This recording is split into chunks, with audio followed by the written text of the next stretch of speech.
Okey, kita nak pergi naik Tanya tuan. Ya, Jom, let's naik go. tuan. Oh, Jom.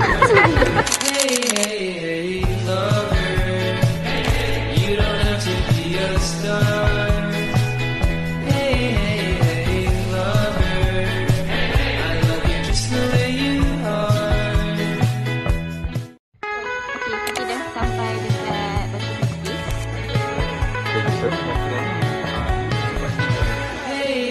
Pemula apa tu? Bukit ke mana? Okey. Bukit Batu Putih. Ni apa benefit dia?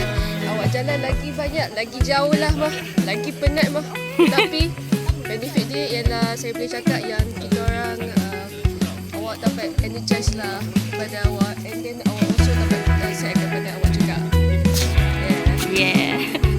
Dan also pemandangan dia pun cantik juga dekat sini. Kita juga tengok kalau nak rehat sekejap daripada screen tu, daripada scroll TikTok tu, bolehlah awak tengok.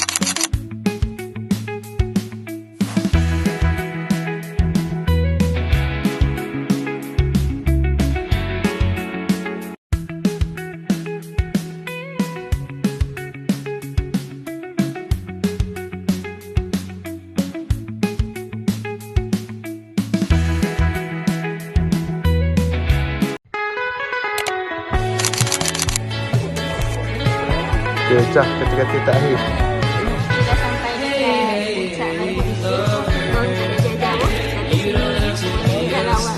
Betul. Ambil kata-kata terbaik.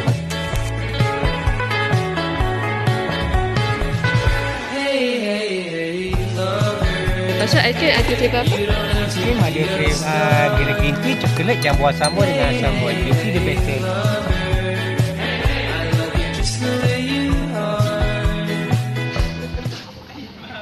Tiga. Kami tahu dan dah sampai.